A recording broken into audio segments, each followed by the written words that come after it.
Hi, beautiful people. Welcome you to our beautiful interview with Annie Catterall here. And before we get going, I'll read out a beautiful disclaimer. So I'll read it out because otherwise I stumble over my words. So I'm not a medical doctor. Annie is not a medical doctor, and we are not your doctor. So the information that you will hear today and that you will see in this video is provided for general information and educational purposes only. It is not a substitute for medical advice, diagnosis, or treatment. For any health concerns or medical conditions, please always consult a qualified physician or healthcare professional. So, the methods or applications shown may reflect individual experiences and their effects can vary from person to person. So, any use of this information is at your own responsibility. Okay, this is done and out of the way. I'm Tatiana Creeley, and we've got Annie Catterall here, and we've got our topic today, the 8 things that no doctor told me. I hope I didn't mess that title up. I keep stumbling Oh no, across. you got it in I one. got Thank it. you. Oh my God, excuse my German brain ticks sometimes differently. So, yeah, I'm coming from a therapist background. I'm a bone therapist and I have been for 25 plus years. So that's been my go-to and natural health. I sort of stumbled across into this. And I'm always curious about what else is out there. So there is, yeah, a beautiful journey for many people to find what works for them and finding their answers because they have no choice because they probably got stuck and couldn't get anywhere in this time. So I'm quite curious to hear what Annie has to share today about her story because I'll have to say she has some really, really interesting things to share, which I'm probably not quite aware of yet, but just the title intrigued me enough to say we need to talk. So Annie is here. Can you hear us okay? Yeah, all good. Thanks, Tatiana. Awesome. Thank you so much for being here. Thanks for And having me. tell us a little bit about yourself and can you take us back to your early days because you are a nurse or have you done anything else? And what did your life look like when you were working as a nurse and did your life look like in general? And what happened then as well with your own health and life that made you realize that, hang on, we need to change something. Something is not the way how it should be. I was actually homeschooled. My parents were super crunchy and ahead of the curve, well and truly before their time. And so at the age of 12 or whatever, I had a dream that really impacted me, and I interpreted that dream to mean that I was meant to be a doctor and to heal the world. And so with that I guess dream, or that naive I won't say naive, but it was a dream that I began to pursue for the next 12 years. Um, uh, I found myself working towards studying to be in medicine. And because I was homeschooled, didn't have the grades for an enter score to go into uni straight out of school. So I did a gap year and I taught music. I'm a musician. And then I worked at a company selling continence aids, believe it or not, with people where I went to church with at the time. And then in that involvement, they were going on a mission trip, and they're like, Annie, you should come, it'll be great. And so I thought, oh, okay, well, I've got nothing else better to do. It'll be an experience. And so I went and got all the immunisations they recommend for that country, and within days, my health took a turn, and I'd never had any health issues when I was a child, like other than the cold, and I had chickenpox twice.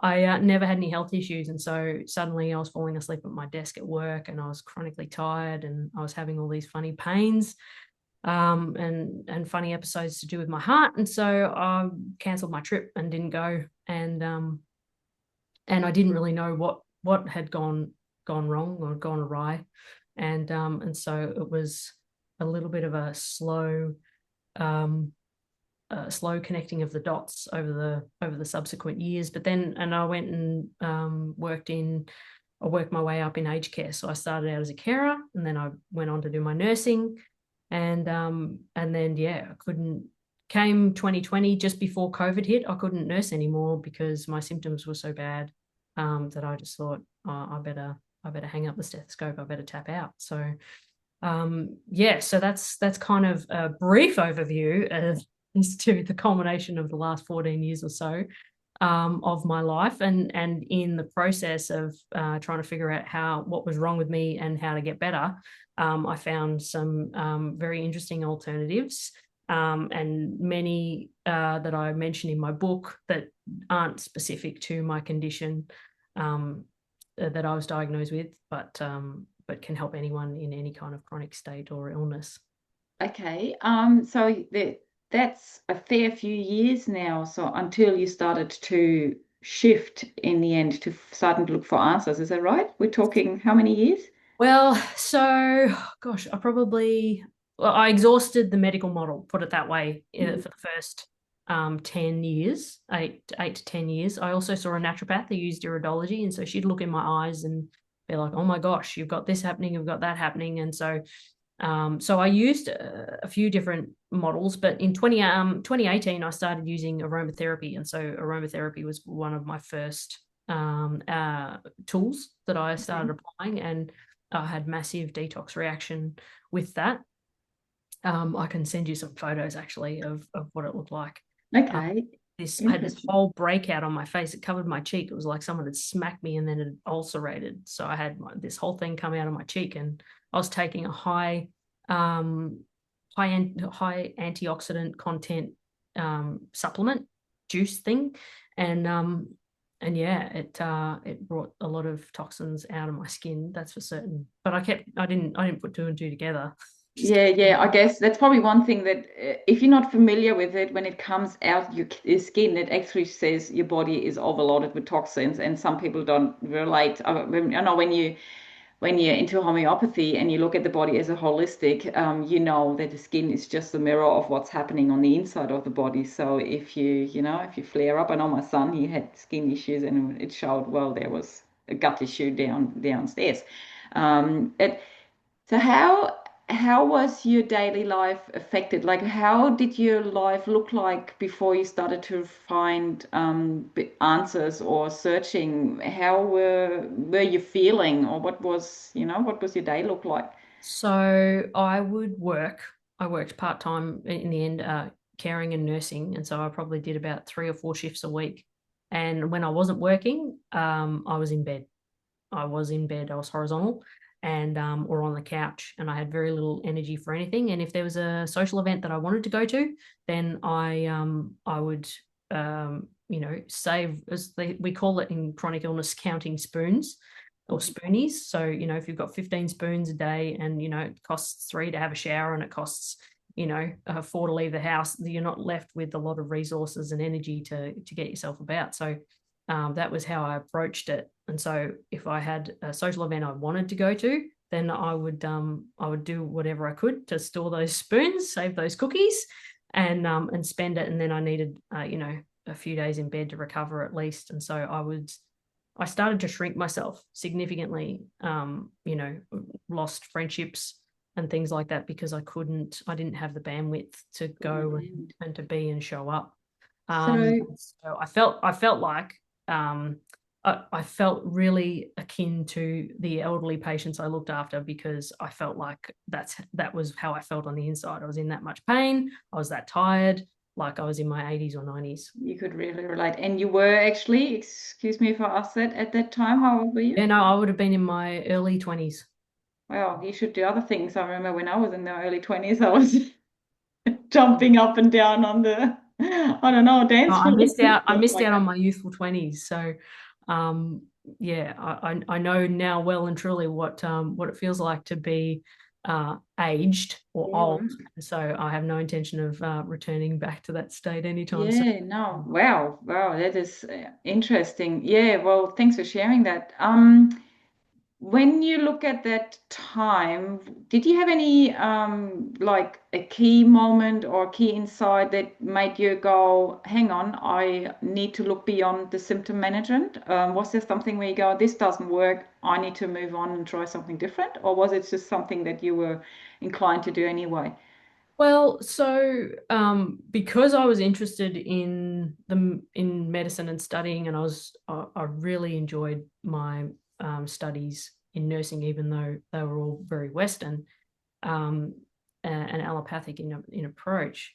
I started to join some dots, and I'd heard about this thing called the MTHFR gene, and then I'd correlated my downturn of my health with, when I had the travel vaccinations, and then when I went on to nursing, I really didn't want to get any more, and so I just kind of crossed my fingers, eyes, and toes, and hoped that I would be okay, even though I didn't want them. And so I put something as I was starting to, well, doing nursing studies, I learned how to research, and I was doing my own research assignment.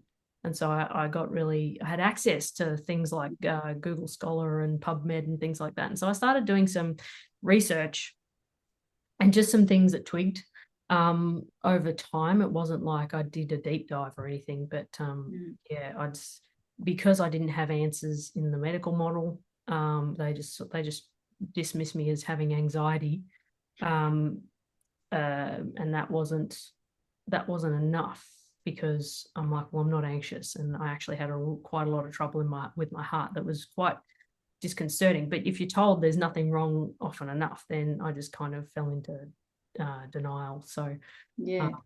yeah, so I So did. did you feel like, I'd realized with like the MTHFR gene that things, even with medications that I was given to manage my heart symptoms, I didn't respond. I'd get more symptoms than I would have relief. So yeah, yeah, so I started to put things together. um, I'm usually going the way where no one else is walking, like the path that Les walked in the end. So I'm just wondering, in that time when you were searching for answers, did you feel like you were completely on your own, or do you feel like there was anyone around you that felt like, or took you on a bit and said, okay, you need to look here or there or whatever, or was it just your own inner drive to say, I've got to find myself an answer because I don't get them where I ask?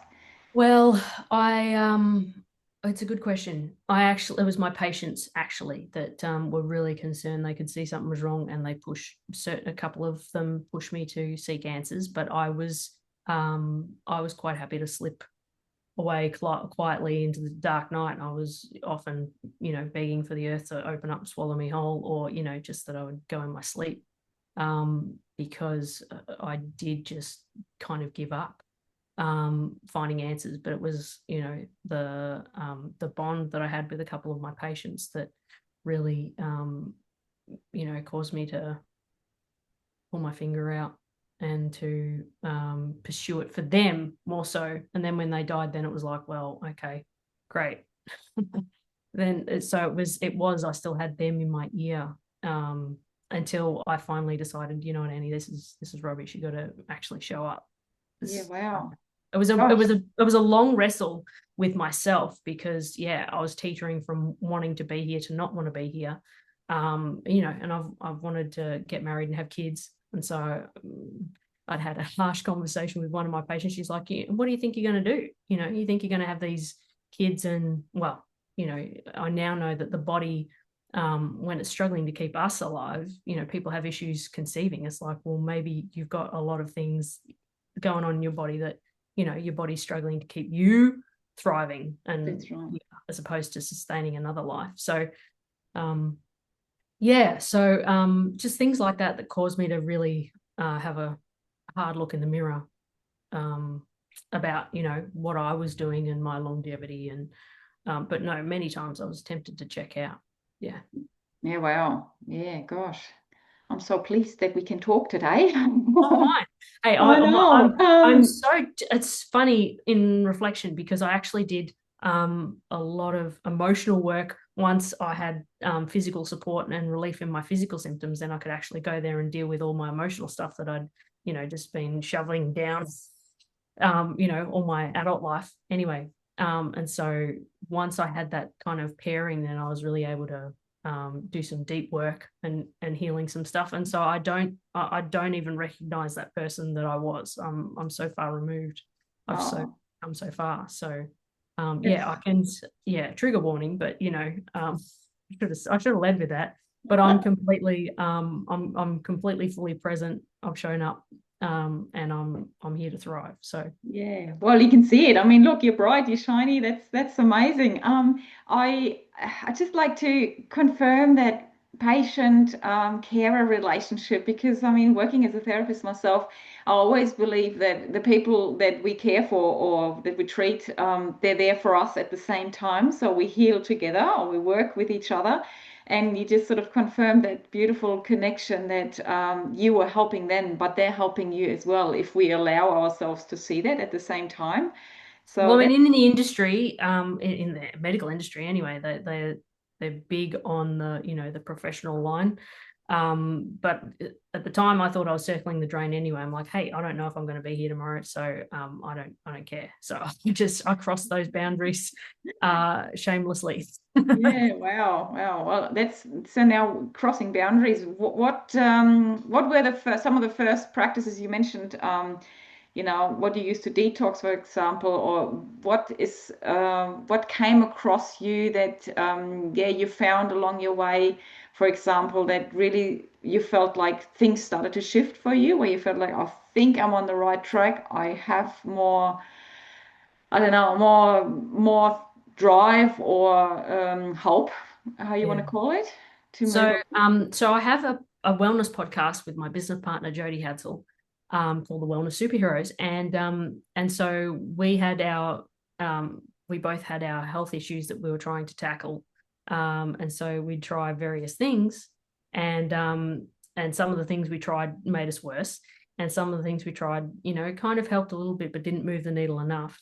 And so then Jodi introduced me to light therapy, which at that point I was begging my doctor to put in a pacemaker, and I was getting on a disability pension. So I had fully checked out. I'm like, I've given up on trying to find a solution that's alternative that'll help me. I'll just finish off with a medical model. I'll just, demand that they put in something to regulate this, and then and then I'll just figure it out as I go. But yeah, that was 2.5 years ago, and then Jodi was like, "No, Annie, this is really gonna help you. It's gonna help a lot of people." Which in the end, she couldn't convince me for myself. It was for others. So she said, "This is going to save a lot of people's lives.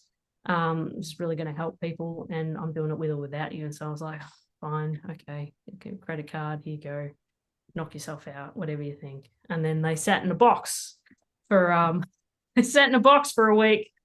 I still hadn't done anything with them. I'm like, oh yeah, cool, those things came. They can sit there. And then it was my birthday. It was my 32nd birthday, and I was working at a local pizza place at the time, and I'd worked a shift the night before and gone to bed with a heart rate of 150 odd, and then woke up in the morning with a heart rate of 140 odd, and so I felt like death warmed up, quite frankly. And then Jodi rings me because she's in America and I'm here in Australia, obviously. And so she was like, "Oh, Annie, happy birthday. What are you going to do?" And so I was like, "Well, I had all this planned, but I'm feeling like this is what's up, and I'm going to spend it in bed." And she's like, "Have you put your patches on?" I said, "No." So she told me where to put them, and I'd already kind of been in the process of preparing to cancel my plans for the day. I'd had my heart medication first thing in the morning, so it had been about 2 hours at this point, and I finally put my patches on, and she, yeah, and then within 10 minutes I was like, what the heck, that had quietened down, and I'd stopped feeling like death warmed up, and I proceeded about my day. Didn't give another thought to cancelling my plans. So that really, then it had my attention. Then I'm like, I think I said, turn to my mum, I'm like, what voodoo is this? Like, I was like, what the crap? Really, it did. It caused me to take pause and be like, Oh, what the heck? wow. Because nothing had that impact on me ever in anything I tried. Yeah, I couldn't. Once it was off, I was off to the races, and there was no dialing that back. It was just a matter of time. and usually days in bed to recover. So for 10 minutes to be, yeah, feeling really good, not just normal, but feeling really good, yeah, had my attention. Wow, that sounds like a wake-up call. But I just heard my own words because when I came across that light therapy, I was like, what is this? Yeah. Yeah. I mean, I'm quite sensitive energetically as well when I can feel things here and there. Even that, I didn't feel it as much like you because I didn't have a super condition or anything like that. But once I realized I was the same, like I've never come across anything like it. No, no, it felt like something out of a um like out of a sci-fi movie or something. Like it felt very futuristic. Uh, Push the Because yeah, button. at the time I was like, sure, a little band-aid's gonna, yeah, sure, that's gonna help me. I was very Yeah, sarcastic about it yeah, when yeah. Jodi was telling me about it. So Oh, amazing. That's so amazing to hear. So, how is your life now, and how has this whole journey now changed the way you live? I'm sure you probably used other tools along the way as well, but this seems to be the one I that did, stood but yeah, out. mostly it's the light therapy now, and up until a couple of months ago, I was doing weekly IVs, intravenous Mhm. therapy. That's Okay. part of my management to manage my blood pressure and all that sort of stuff. Part of my condition, the condition that I was diagnosed with, and so yeah, so really, it's only just supporting my body because again, I mentioned I have the MTHFR gene, so I know that detox pathways aren't straightforward in my body. Though I know that the MTHFR gene can be switched on and off, like that there's been incidences where people have experienced that. So I'm like, well, it's just a matter of time, really. I'll just support my body on that Yeah. process. But Amazing. really, it's just more about my relationship to light. So I'm wearing these blue light blockers and like a zeolite or a chelation therapy to help my body detox of metals and things like that. And yeah, and the light therapy. So that's basically in a nutshell what I use, and adequate hydration is what I use. And you shifted in how do I say how you not only supporting yourself now, but you are really coming back to even more of a helping soul because you tell your story in a beautiful book you just brought out. Yeah, I did. Yeah. And yes, show us your book and tell us about it because you are here to help others even more now. Yeah, it's because I got the blurb. So yeah, the 8 things no doctor told me. I wrote it really because I had a lot of people. Um, Let me just circle back. So the conditions that I was diagnosed with was POTS, and dysautonomia, and chronic fatigue syndrome and those sorts of things. So I actually wrote my book because I had a lot of people coming to me saying, Annie, I met so and so and they know someone who's got POTS, or Annie, my daughter or my niece or my friend. And so I thought, gee, I really need to put down on paper what helped me, because I could just see the incidence of people coming down with this, especially since the CV what that came out a couple of years ago. There's been a skyrocket in things like POTS and dysautonomia and all that sort of stuff. So I'm like, I need to have it on paper so that they can find it. And so yeah, it was really kind of an urgency thing that I put it on paper. And I'd probably spent about 9 months trying to figure out how to write it, and what was the most important. I didn't put it. It wasn't a. It's not my memoir. It's not my autobiography. I only talk about the things that move the needle in terms of what helped me improve. Mhm. Um, and not all of them cost exorbitant amounts of money. It's not all a plug for whatever product I've been using, but it's really just so that people can actually look at things like their relationship to light, like their relationship to technology, and understand kind of that might actually be impacting you more than you realize. So yeah, that I was. guess that's a big point, impacting you much more than what you realize. I guess it's more about awareness at the start. So people will If you watch this video and you have anything that Annie was talking about, we will have the link of the book below the video as well, so you can find your way. You can contact me or can contact Annie, and we'll guide you along to find your own answers or research. But I guess that's what it's there for. And I'm a strong believer is whatever is meant to come to you will come to you. I've never searched for anything that I've been doing in my life. I've never searched for bone therapy. It just went like, here, this is what you do now. A bit like what happened with your friend with Jodi and you, like, come on. And the same way how I came across a light therapy, people went like, look at this now. And I believe we will be presented with the right things at the right time. Sometimes it might be not only once or twice. I needed three hints in certain ways, and then you go, hang on, just be observant. So if it's resonating with you, I highly recommend to get in touch and get the book and have a look and see what answers you can find for yourself. Because I mean, we're all on our own journey, aren't we? And then we just got to find what's right for us individually. So, I mean, And even though I was a nurse, I can explain things in highly technical terms. Because I was a nurse, you actually become an inadvertent educator anyway, because you're educating your patients in layman's terms, what the doctor has just come in and said. And so I didn't write it in the way that I'm a guru on anything. I've got a lot of links to resources and people where I learned what I learned, so that people can go and do their deep research. And obviously, because people are chronically ill, I didn't write it to be super thick. It's just like meant to be a little survival guide, so yeah, that it can help people. And I begin the book heavily saying, listen to your gut, trust what your instincts are, because whatever you resonate towards will be the right answer, be it alternative or allopathic. Whatever you resonate towards will be the right answer. that's right. I totally believe that. I remember my Bowen instructor, he used to say, if this person wants a hip replacement, there is nothing else you can do. If this is what they think this helps them, they will need the hip replacement to feel better. And I always remember that. And I thought, yes, correct, because I'm the same. If I don't resonate with something someone shows me, I won't like it. I won't, it won't help me. So yeah, very, very big. I think we're in a time where we really need to come to finding our own truth and what really works for us. So it doesn't matter how shiny this person shows this one or that one, as long as you know what's right for you, this will be your right path. Yeah. Absolutely. Thank you so much, Annie. So for helping souls or people who relate to your journey and maybe they might feel exhausted or stuck or might have similar symptoms or conditions like you had.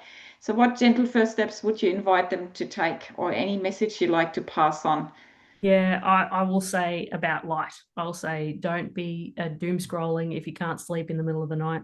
If you look at the screen any time of day, the light which is emitted from our technology is the equivalent to midday sun. So if you look at your screen without something, without like orange blockers, I haven't got them, but if you're looking at your screen just with the naked eye and even with your skin, it'll communicate to your body that it's midday, and so then you wonder why you can't sleep. So definitely look at your relationship with your technology, and get more sunlight.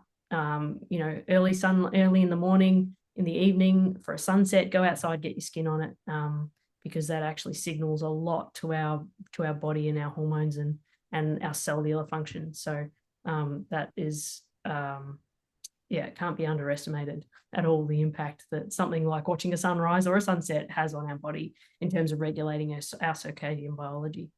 Yeah, no, that's a beautiful advice. And I think the other thing, if you do that, you get a bit of time to regroup and come back to yourself as well, if you really consciously do that. And I have to remind myself on a regular basis as well, because I'm a bit of a busy bee myself.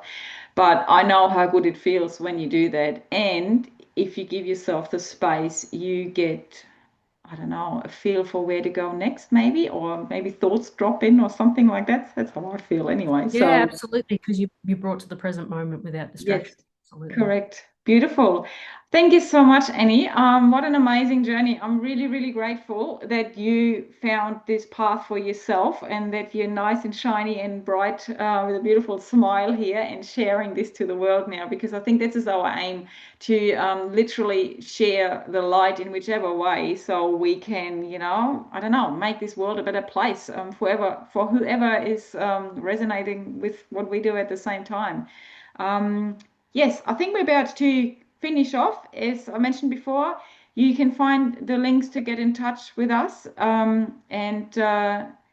Whoops, I've got a message here. No, that's okay. Get in touch with us, and yeah, we can help you further to guide you in the right direction or answer your questions. And Yeah, yeah, absolutely. anything to finish off? Are you done? No, thank you so much for having me. I really Yep. appreciate it. So just to remind you, it's the book is called The Eight Things No Doctor Told Me. You will find it. Yep. You will find it. Where do you sell On it? Amazon. It's on Amazon. Amazon. Good. Yeah. Yep. And it became a bestseller in the first week of it being online. So yeah. So That means people need answers. People are looking for answers. So if you belong to one of them, check it out. And I'm sure when the time is right, you might go a little bit like any initially. Nah, I don't need this stuff. yeah. But Yeah. If you feel a resistance, then don't go there, but go with what you resonate towards. There's a lot of things like hydration, very simple, that yeah, I talk about. So even self-talk and even our dialogue with ourselves. So yep, perfect, perfect. All right. Thanks a lot. You have an amazing day, Annie. Thank you so much for coming along and sharing your amazing story and keep up the amazing work too. thank you, Tatiana. I really appreciate it. And I look Okay, forward to chatting again. bye. Thanks.